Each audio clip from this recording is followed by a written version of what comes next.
നമ്മൾ ഈ വോട്ടൊക്കെ എണ്ണി റിസൾട്ടും ഒക്കെ നോക്കിയിരിക്കുമ്പോൾ ഈ സിറിയയിൽ ഭയങ്കര അടി നടക്കുകയാണ്. ഇസ്രയേൽ അങ്ങോട്ട് മിസൈലൊക്കെ അയച്ച് ഒരു ഇറാൻ്റെ ജനറലിനെ കൊന്നിട്ടുണ്ട്. നമ്മുടെ നാട്ടിലെ ഈ ഹമാസ് പക്ഷപാതികളൊന്നും അറിഞ്ഞിട്ടില്ല. അല്ല, അവർ ഈ മോദിക്ക് സീറ്റ് കുറഞ്ഞതിൻ്റെ ആഹ്ലാദത്തിലാണ്. ഇസ്രായേലിൻ്റെ ഹമാസ് ആക്രമണം അനുസ്യൂതം നടന്നുകൊണ്ടിരിക്കുന്നു. അപ്പോഴാണ് നമ്മുടെ തെരഞ്ഞെടുപ്പ്. എനിക്ക് സുനിൽ ചോദിച്ചപ്പോൾ ഓർമ്മ വന്നത് ഈ വാഴക്കുന്നം നമ്പൂതിരി എന്ന് പറഞ്ഞൊരു മാന്ത്രികൻ കൊണ്ടുണ്ടായിരുന്നു. വാഴക്കുന്നം നമ്പൂതിരി ഈ പറഞ്ഞ പോലെ കോട്ട് സ്യൂട്ടൊന്നും ഇല്ല പുള്ളിക്ക്, ഒരു മുണ്ടും ഒരു തോർത്തും മാത്രം. എങ്ങനെ ആ മനുഷ്യൻ ചെയ്തുകൊണ്ടിരുന്നു അതിരിക്കട്ടെ, സ്റ്റോറി അതല്ല. ഈ വാഴക്കുന്നം ഇത് കാണിക്കുമ്പോൾ സൈഡിൽ ഒരാൾ ഒരു കാലി ചെമ്പ് കൊണ്ടുവന്ന് വയ്ക്കും, മൊന്ത കൊണ്ടുവന്ന് വയ്ക്കും. എന്നിട്ട് അയാൾ പോകും. കുറേ നേരം കഴിയുമ്പോൾ അയാൾ തിരിച്ചു വന്നിട്ട് ഈ മൊന്ത അപ്പോഴത്തേക്ക് വെള്ളം കൊണ്ട് നിറയും. ആ നിറഞ്ഞ വെള്ളം അങ്ങോട്ട് കമത്തും. വീണ്ടും ഈ മൊന്ത വെച്ചിട്ട് അയാൾ അകത്തേക്ക് പോകും. കുറേ കഴിഞ്ഞ് തിരിച്ചു വരും, മൊന്ത നിറഞ്ഞിട്ടുണ്ട്, വീണ്ടും കമത്തും.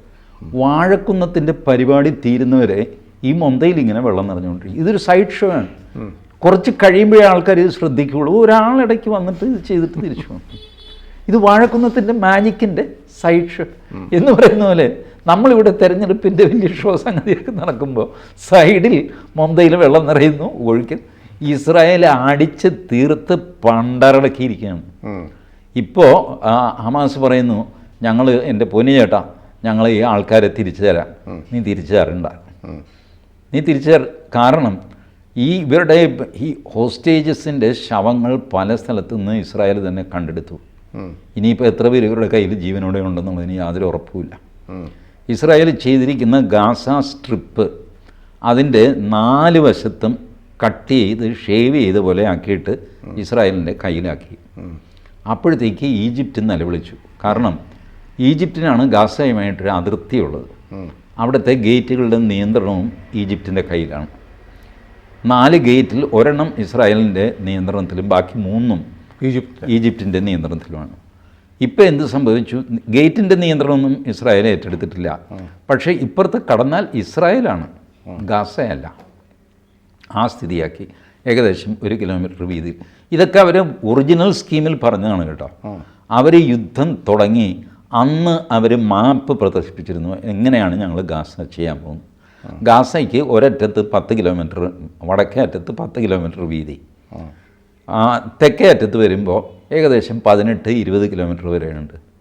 അതിൽ നിന്ന് 5 കിലോമീറ്റർ വെച്ച് എടുത്തിട്ട് ഞങ്ങളങ്ങ് വളയും. ആദ്യം വടക്ക് വശം ക്ലീൻ ചെയ്തിട്ട് തെക്കോട്ട് കൊണ്ടുവരും, എല്ലാവരെയും തെക്കേ മൂലയ്ക്കാക്കും. എന്നിട്ട് അതിൽ നിന്ന് വെടിമരുന്നിൻ്റെ അംശം ഷർട്ടിൽ പോലും ഇല്ലാത്തവനെയൊക്കെ തിരിച്ച് ഞങ്ങൾ അങ്ങോട്ടാക്കും. This is our plan. This is going to take very long time. ഓരോരുത്തരെയും പരിശോധിച്ചേ വിടുകയുള്ളൂ. അപ്പോൾ ഇപ്പോൾ ഇവരെല്ലാം കൂടെ വന്നിട്ട് അവസാനത്തെ പട്ടണമായ റഫേൽ കുടുങ്ങിയിരിക്കുകയാണ്. തെക്ക് വശത്ത് ഇസ്രായേൽ, വടക്ക് പടിഞ്ഞാറ്. നേരത്തെ ഇവർക്ക് കടലിൽ ചാടാമായിരുന്നു, ഇപ്പോൾ കടലും ഇസ്രായേൽ ബ്ലോക്ക് ചെയ്തു. ഇസ്രായേൽ ഇതും പറഞ്ഞു, ഞാൻ വലിയ പമ്പൊക്കെ കൊണ്ടുപോയി വെച്ചിട്ടുണ്ട്, ഇതെല്ലാം ഈ കടൽ വെള്ളം ഞങ്ങൾ അടിച്ച് നിൻ്റെ ഈ അണ്ടർഗ്രൗണ്ട് തുരങ്കമുണ്ടല്ലോ ഇതിൽ വെള്ളം നിറയ്ക്കും, നീ മാളത്തിൽ നിന്ന് എലി ചാടുന്ന പോലെ ചാടും, മരണത്തിന് കണക്കുണ്ടാവില്ല എന്നൊക്കെ പറഞ്ഞിട്ട് ഹമാസിനെ കുലുക്കൊന്നുമില്ല. നീ അത് ചെയ്തു എന്നൊക്കെ പറഞ്ഞിട്ടാണ് ഫൈറ്റ് ചെയ്യുന്നത്. Every Palestinian is A Hamas. അതാണ് അവിടുത്തെ സ്ഥിതി. ഇപ്പോൾ ആർക്കും സ്ത്രീകൾ, കുട്ടികൾ, ഗർഭിണികൾ എന്നൊക്കെ പറഞ്ഞ് നിലവിളിക്കുന്നവരുണ്ടല്ലോ, നിശബ്ദം, ഇത് എങ്ങനെയെങ്കിലും തീർന്നു കിട്ടിയാൽ മതി, what ever be the condition. Israel പറഞ്ഞു, ദേ ഇപ്പം തീർത്ത് തരാം, ഈ ഹമാസിനെ തീർത്താൽ പ്രശ്നം തീർന്നു, ഞങ്ങളിതൊന്നും തീർത്തിട്ട്. പക്ഷേ ഇപ്പോൾ ഹമാസ് അല്ലാതെ ആരുമില്ല, ആർക്കും ഒന്നും ചെയ്യാൻ പറ്റുന്നില്ല.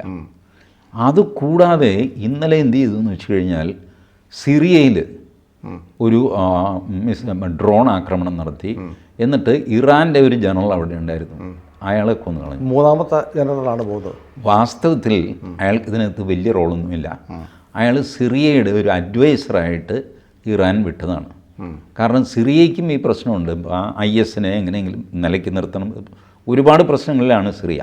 അതുകൊണ്ടാണ് സിറിയ ഡയറക്റ്റ് ഒന്നും ഇതിൽ ഇടപെടാതെ നിൽക്കുന്നത്. അപ്പോൾ ഈ സിറിയയെ അഡ്വൈസ് ചെയ്യാൻ അയാളവിടെ പോയി. കൂടുതൽ അഡ്വൈസ് വേണ്ട ചേട്ടാ എന്ന് പറഞ്ഞിട്ടാണ് അവനെ തട്ടിയത്. ഡമാസ്കസ് എയർപോർട്ട് തന്നെ നശിപ്പിച്ചിട്ടിരിക്കുകയാണ് ഇസ്രായേൽ. Syria is debilitated. സിറിയക്കൊന്നും ചെയ്യാൻ പറ്റില്ല. ലെബനനിൽ ആദ്യമായിട്ട് കഴിഞ്ഞ ആഴ്ച ഇസ്രായേൽ ആക്രമണം നടത്തിയിട്ട് എന്താ അത് വൈറ്റ് ഫോസ്ഫറസ്, അത് വലിയ വാർ ക്രൈം എന്നൊക്കെ പറഞ്ഞിട്ട് നമ്മുടെ മീഡിയ വൺ വലിയ പരസ്യം കൊടുത്തിരുന്നതിന്. വാർ ക്രൈം വൈറ്റ് ഫോസ്ഫറസ് ലെബനിൽ സിവിലിയൻസ് നേർക്ക് ഉപയോഗിച്ചു ഇസ്രായേൽ എന്നാണ് റിപ്പോർട്ട്. കാരണം അതിൽ ലെബനിനുള്ള നിൻ്റെ ആ ഹിസ്ബുള്ള ഉണ്ടല്ലോ, ആ ബുള്ളയെ അവിടെ നിർത്തിക്കൊള്ളണം, അല്ലെങ്കിൽ ഇൻഡിസ്ക്രിമിനേറ്റ് ആയിട്ട് വൈറ്റ് ഫോസ്ഫറസ് ഞങ്ങൾ ഉപയോഗിക്കും. This is there signal. അത് ഭീകരമായ വസ്തുവാണ് ഈ വൈറ്റ് ഫോസ്ഫറസ് അല്ലേ? ആണ്. ശരീരം മുഴുവൻ, മാംസം മുഴുവൻ കത്തി കരിഞ്ഞു. അതെ, ഇതാണ് ഇതിനുള്ള ശിക്ഷ. നിങ്ങൾക്ക് കുറേ ഗുണ്ടകളെ പോറ്റിയിട്ട് തോന്നിയ ആൾക്കാരെ ആക്രമിക്കുന്ന പരിപാടി നിങ്ങൾ നിർത്തിയേ മതിയാവുള്ളൂ. അത് ഏത് പുസ്തകത്തിൻ്റെ ബലത്തിലാണെങ്കിലും ആ കലാപരിപാടി ഇസ്രായേൽ അനുവദിക്കുകയില്ല. അനുവദിക്കുന്ന ആൾക്കാർ അനുവദിച്ചോ ചത്തോ എന്ത് വേണമെങ്കിലും ചെയ്തോ. സിറിയയ്ക്കൊന്നും ഇസ്രായേലിനെ പ്രതിരോധിക്കാൻ ആലോചിക്കാൻ പോലുള്ള കപ്പാസിറ്റി ഇല്ല. സിറിയയ്ക്കില്ല, ലെബനില്ല. ജോർഡാൻ ടോട്ടലി ഐസൊലേറ്റ് ചെയ്ത് ജോർഡാൻ രാജാവ് പറഞ്ഞ് ഞാൻ ഈ ഇടപെടുത്തിന് ഇല്ല, പുള്ളി മാറിയില്ല, എന്ത് കാര്യം എനിക്ക് ഇവനുമായിട്ട് വഴക്കുണ്ടാക്കാനായിട്ട് എന്ന് പറഞ്ഞ് അങ്ങനെ നിൽക്കുന്നു. ഈജിപ്റ്റ് എങ്ങുമില്ലാതെ പോയൊരു സ്ഥലം ഈജിപ്റ്റാണ്. എന്നാൽ ഇറാൻ ഇപ്പോൾ തിരിച്ചടിക്കാൻ പറ്റുമോ? ഇല്ല. കാരണം ഇറാൻ ഒരു നേതാവില്ലാതെ അവിടെ ഒരു കൺഫ്യൂഷൻ നിലനിൽക്കുകയാണ്. ഉറപ്പായിട്ടില്ല, അവിടെ ഉറപ്പില്ല. അപ്പോൾ ഉറപ്പുള്ള ഒരാൾ വരുന്നവരെ ഇറാൻ തിരിച്ചടിക്കാനൊന്നും പോലും. മാത്രമല്ല തിരിച്ചടിക്കില്ല എന്ന് പറഞ്ഞിട്ടാണ് കഴിഞ്ഞ തവണ ഇവരെ പിരിഞ്ഞത്. എൻ്റെ അടുത്ത് ഇട്ട് തിരിച്ചടിക്കാൻ അല്ല, അടിക്കാനൊക്കെ ഉണ്ട്. പക്ഷേ ഈ ഇറാൻ്റെ ഈ ഒരു ഫീലിംഗ് ഉണ്ടല്ലോ, ഞാൻ പണ്ട് പറഞ്ഞ മോദി നമുക്ക് അനുകൂലമായിട്ട് ഇറാൻ വരാനായിട്ട് ഉപയോഗിച്ച കാർഡ്, ആഫ്റ്റർ ആൾ ഇറാൻ്റെ മനസ്സിലതുകൊണ്ട് ഞാൻ ഷിയയാണ്, ഞാൻ എന്തിനു സുന്നിക്ക് വേണ്ടി യുദ്ധം ചെയ്യണം. ഈജിപ്റ്റ് സുന്നിയാണ്, സിറിയ സുന്നിയാണ്, ലെബനൻ സുന്നിയാണ്, ജോർഡാൻ സുന്നിയാണ്, പാലസ്തീൻ സുന്നിയാണ്, ഹമാസ് സുന്നിയാണ്. ഇവർക്ക് വേണ്ടി ഞാൻ ജീവൻ കളയുന്നത് എന്തിനാ? അവന്മാരതൊന്നുമില്ല, അവർക്കൊരു നന്ദിയില്ല, സുന്നികളായ ആളുകളെ സഹായിക്കുന്നുമില്ല. അതുകൊണ്ട് ഇറാൻ ചെയ്യുന്നത് ആഴ്ചയിൽ ഒരു തവണയെങ്കിലും പാകിസ്ഥാൻ ഇട്ടൊരു കൊട്ടു കൊടുക്കും ഇടയ്ക്കിടയ്ക്ക്. അതിന് പ്രസിഡൻ്റ് ഉണ്ടോ ഇല്ല എന്നുള്ളത് കഴിഞ്ഞ ആഴ്ചയിൽ അവർ കയറി അടിച്ചു. ഇടയ്ക്ക് കാണാറുണ്ട് 4 പേര് മരിച്ചു എന്ന് കേട്ടു. ആ പാകിസ്ഥാൻ ഇട്ട് ചുമ്മാ ഇരിക്കട്ടെ 2 എണ്ണം എന്ന് പറഞ്ഞിട്ട്, അല്ല എന്തിനാ ചേട്ടാ ഇപ്പോൾ തല്ലിയത്, എടാ ഇടയ്ക്കിടയ്ക്ക് കിട്ടിയാലേ നീ നന്നാവുള്ളൂ എന്ന് പറഞ്ഞിട്ട് അങ്ങനെ പാകിസ്ഥാനിട്ട് ഇറാൻ കൊട്ടുന്നുണ്ട്. ചാബഹർ താവളം നമുക്ക് തരികയും ചെയ്തു. അപ്പോൾ ഈ സ്ഥിതിയാണ് ഇപ്പോൾ. ഹമാസിന് ഒന്നും ചെയ്യാൻ നിവൃത്തിയില്ല. കീഴടങ്ങിയാൽ പോലും വെറുതെ വിടില്ല എന്ന് പറഞ്ഞാണ് ഇസ്രായേൽ നിൽക്കുന്നത്. മരണം മാത്രമേ ഉള്ളൂ. അത്രയേ ഉള്ളൂ. ഈ ഖത്തറിൽ പോയി താമസിക്കുന്ന നേതാക്കന്മാർ രക്ഷപ്പെടും. ഇവൻ്റെയൊക്കെ വാക്ക് കേട്ട് തെരുവിലിറങ്ങിയവരുണ്ടല്ലോ, അവർ വഴിയാധാരമാകും. പക്ഷേ നമ്മുടെ ഈ TG കണ്ടായിരുന്നോ, നമ്മുടെ ഈ സ്കൂളൊക്കെ തുറന്നല്ലോ. അപ്പോൾ SFIക്കാർ ഈ നവാഗതർക്ക് സ്വാഗതം എന്ന് പറഞ്ഞ് പോസ്റ്റർ അച്ചടിച്ചു. അതിനകത്ത് മറ്റേ സാധനം ഉണ്ടല്ലോ, ഈ മറ്റേ കുമ്പട്ടിക്ക, എന്താ തണ്ണിമത്തൻ, അതാണ് മറ്റേ ഒരു പെണ്ണുപിള്ള അവിടെ ഒരു നടി ഈ ബാഗൊക്കെ ഉണ്ടാക്കി പോയി എന്ന് പറഞ്ഞ പോലെ ഇത് വെച്ചിട്ടാണ് SFIയുടെ സ്വാഗതം. അല്ലെ, SFIയുടെ കൊടി തന്നെ അവരെ മാറ്റിക്കോട്ടെ എന്ന്.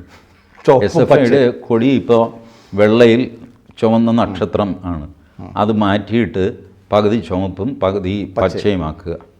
ഇറ്റ് ഈസ് ഓൾറെഡി മുക്കാൽ പച്ചയും കാൽ ചുവപ്പുമായിട്ടാണ് പാർട്ടി നിൽക്കുന്നത്. പിന്നെ ഇനിയിപ്പോൾ SFI മാത്രം കൊടി മാറ്റാതിരിക്കുന്നത്. പാർട്ടിക്ക് കൊടി മാറ്റാൻ 110 തടസ്സങ്ങളുണ്ട്. ഇലക്ഷൻ കമ്മീഷൻ അടക്കം. SFIക്ക് ചുമ്മാ തോന്നിയ ദിവസം കൂടി മാറ്റേണ്ട സമയമായില്ലേ? ഈ സ്വാതന്ത്ര്യം, ജനാധിപത്യം, സോഷ്യലിസം ഒക്കെ എഴുതി വെച്ചേ, ഇത് വല്ല ഇവർക്ക് അറിയാവോ? അല്ല, കൊടി എന്ന് പറയുന്നത് വെറുതെ ഒരു സിമ്പൽ കൊണ്ടു നടക്കുന്നതല്ലേ. അതിൽ എഴുതി വെച്ചതൊക്കെ ആര് നോക്കുന്നു? അതൊന്നും അവർക്ക് പ്രശ്നമില്ല. അവർക്കിപ്പോൾ എങ്ങനെയെങ്കിലും ഹമാസിനെ പിന്തുണയ്ക്കുക, അതിലൂടെ മുസ്ലിം പിന്തുണ കിട്ടുക. കിട്ടിയല്ലോ ഇപ്പോൾ അല്ലേ? ഇപ്പോൾ ഏകദേശം കിട്ടിയിട്ടുണ്ട്. ഇതിൻ്റെ ഒരു ദുരിതം, ഇവർക്ക് ഹിന്ദുവിൻ്റെ പിന്തുണ തേടാൻ അവർക്ക് പറ്റില്ല. അതൊരു കുറച്ചിലാണ് ഹിന്ദുവിൻ്റെ പിന്തുണ തേടുക. ഹിന്ദു മര്യാദയ്ക്ക് ഞങ്ങളുടെ കാൽക്കീഴിൽ കിടന്നോളാം, ഇതുവരെ കിടക്കുകയും ചെയ്തു. TG കണ്ടോ, മുനീറിൻ്റെ ഒരു സ്റ്റേറ്റ്മെൻറ്റ് വന്നു. CPM-ന് LDF-ൻ്റെ പരാജയത്തിന് കാരണം അവർ അനാവശ്യമായി നടത്തിയ മുസ്ലിം പ്രീണനമാണ് എന്ന് മുനീർ പറഞ്ഞിട്ടുണ്ട്. മുസ്ലിങ്ങൾക്കത് തോന്നുന്നുണ്ടെന്നേ. ചേട്ടാ ഇവനെന്ത് എൻ്റെ കാലിൽ വീണ് കിടക്കുന്നത്? ഇവിടെ കാല് വിടറ, നീ കാര്യം പറ. ഇല്ല ചേട്ടാ ഞാൻ വിടുകയില്ല. വലിയ കഷ്ടമാണ് CPM-ൻ്റെ കാര്യം. മുസ്ലിങ്ങൾക്ക് പൊറുതികേടായി. പൊറുതികേടാകുമല്ലോ. ഈ നമ്മളെ വല്ലാതെ ഒരുത്തൻ പൊഴുത്തി ആദ്യമൊക്കെ നമ്മൾ പോട്ടെ എന്നൊക്കെ വിചാരിക്കും. പിന്നെ മുഖസ്തുതിയല്ലേ കേൾക്കുമ്പോൾ നമുക്കൊരു സുഖമൊക്കെ ഉണ്ട്, ഇങ്ങനെയൊക്കെ വിചാരിക്കും. ഇത് തന്നെ പതിവായി കഴിഞ്ഞ് പിന്നെ നമ്മൾ പറയും നീ ഒന്ന് പോയി തരാൻ എന്താ വേണ്ടേ, നമുക്കൊരു നാണക്കേടാവും. അതെ. ആ രീതിയിൽ അധപ്പതിച്ച് അവർ മലയാളി ആയതുകൊണ്ട് ഷൂ ഇടാറില്ല എന്ന് തോന്നുന്നു, അല്ലെങ്കിൽ ഷൂ നക്കുന്നു എന്ന് പറയാൻ വേണ്ടി ഏതായാലും ചെരുപ്പ് നിൽക്കുന്ന അവസ്ഥയിൽ എത്തിയിട്ടുണ്ട്. ഏതായാലും ഹമാസ് ഇപ്പോൾ കാണിച്ചുകൊണ്ടിരിക്കുന്ന കാര്യങ്ങൾ നമ്മുടെ മലയാള മാധ്യമങ്ങൾ അറിഞ്ഞിട്ടില്ല. ചിലപ്പം ഈ ഡൽഹിയിലെ ബഹളമൊക്കെ അറിയില്ല. അവർ വാഴക്കുന്ന് നമ്പൂതിരിയെ കണ്ടുകൊണ്ടിരിക്കുക. ഈ സൈഡിലും മൊന്തയിൽ വെള്ളം നിറയുന്നത് അവരറിയുന്നില്ല. ഏതായാലും അറിയാത്തവർ വേണമെങ്കിൽ നമ്മുടെ വീഡിയോ കണ്ടെന്നറിയട്ടെ. യെസ്. കൂടുതൽ വാർത്തകളും വിശേഷങ്ങളും നിങ്ങളിലേക്ക് എത്താൻ ABC മലയാളം സബ്സ്ക്രൈബ് ചെയ്യുക, ബെൽ ബട്ടണും അമർത്തുക.